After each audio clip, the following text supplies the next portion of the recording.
The Gospel according to St. John, chapter 12. The Anointing of Jesus at Bethany by Dr. Christopher Oseodion Aburime. Beginning from verse 1. 6 days before the feast of Passover, Jesus came to Bethany, where Lazarus was resident, whom Jesus had raised from the dead. Here, a dinner was prepared and given in honor of Jesus. Martha served, and Lazarus was among those at the table with Jesus. Then Mary brought in about a pint, probably half a liter or thereabouts, of very expensive perfume, pure nard, and thoroughly anointed the feet of Jesus with it. She then wiped his feet with her hair. The whole house was filled with the scent of the perfume. One of the followers of Jesus, Judas Iscariot, who was later his betrayer, complained, "Why was this ointment not sold and the proceeds given to charity?" Why was this ointment not sold and the proceeds given to charity? The ointment had been valued at about 300 denarii, an entire year's wages. Obviously, Judas did not say this because he was concerned about the needy, but because he was a kleptomaniac. As secretary and custodian of the treasury, he used to appropriate and mismanage the disciples' funds. So Jesus answered Judas, "Leave her alone. Leave her alone. She did this in preparation for my burial. She did this in preparation for my burial."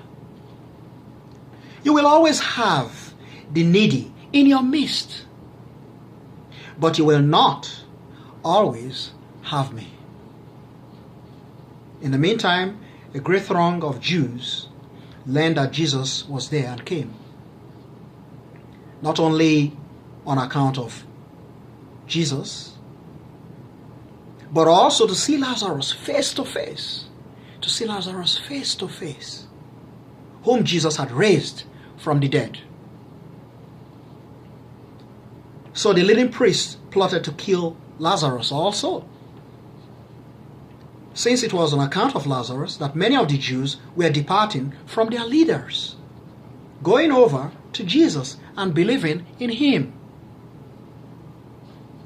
The next day, the great throng that had gathered for the festival learned that Jesus was coming to Jerusalem.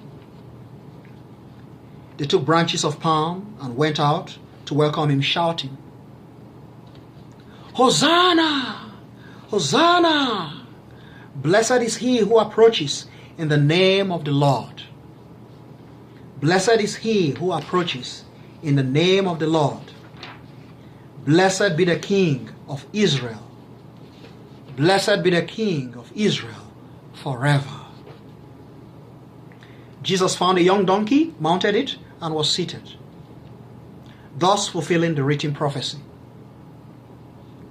"Do not be afraid, daughter of Zion. See, your king is approaching, seated and riding on the foal of a donkey." At first, his companions did not grasp this. Only much later, after Jesus had been glorified, did they realize that this had been prophesied and written about Jesus, and that this was what had happened to him. Now the multitude who had been with Jesus when he called Lazarus out of the grave, lifted him and roused him from the dead, continued to spread the good news. Throngs of faithful, because they had heard that Jesus had performed this wonderful sign, came out to greet and welcome him. Then the Pharisees said to each other, "We are losing and getting nowhere. We are losing and getting nowhere.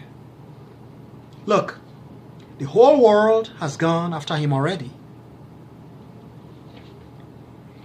There were some Greeks in the midst of the people who went up to worship at the festival. They approached Philip. Philip was from Bethsaida in Galilee. They made a request to him, saying, "Sir, we would like to see Jesus." Philip proceeded to tell Andrew, and Andrew and Philip jointly proceeded to tell Jesus. Jesus replied them, "The hour has come for the Son of Man to be glorified. The hour has come for the Son of Man to be glorified. Truly, truly, I say to you, unless a grain of wheat falls into the ground and dies, it remains a single grain. But if it dies, it produces many grains. Whoever loves his life will lose it, and whoever hates his life in this world will preserve it for eternal life. Whoever serves me must follow me, and wherever I am, my servant shall be with me. Whoever serves me, my Father will honor him. Now my heart is quite troubled. And what shall I say? Father, protect me, rescue me from this hour? No. It was for this reason that I came to this hour. Father, glorify your name." And a pretty distinct voice came from heaven. "I have glorified it, and again will glorify it." The multitude that was there, hearing it, said it was a clap of thunder. It was a clap of thunder. Others said an angel had spoken to him. Jesus replied, "The voice was not for my benefit, but for yours. The time has come for judgment of the world. Now the prince of this world shall be expelled, cast out.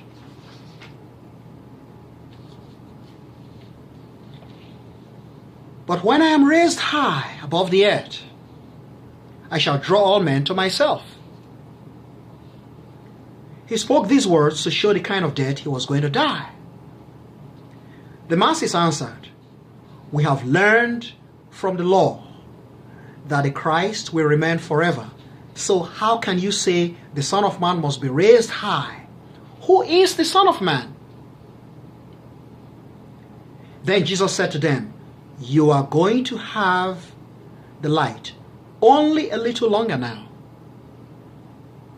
Proceed while you have the light, lest darkness should overtake you. No man who walks in the dark knows where he is heading.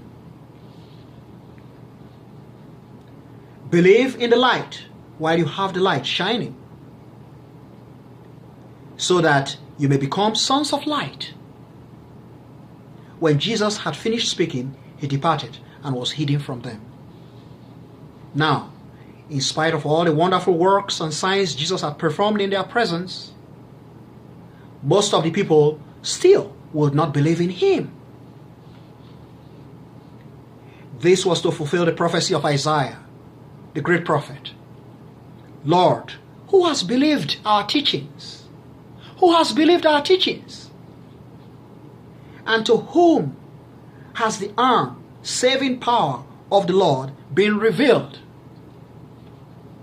Surely they were unable to believe because, according to the prophecy of Isaiah,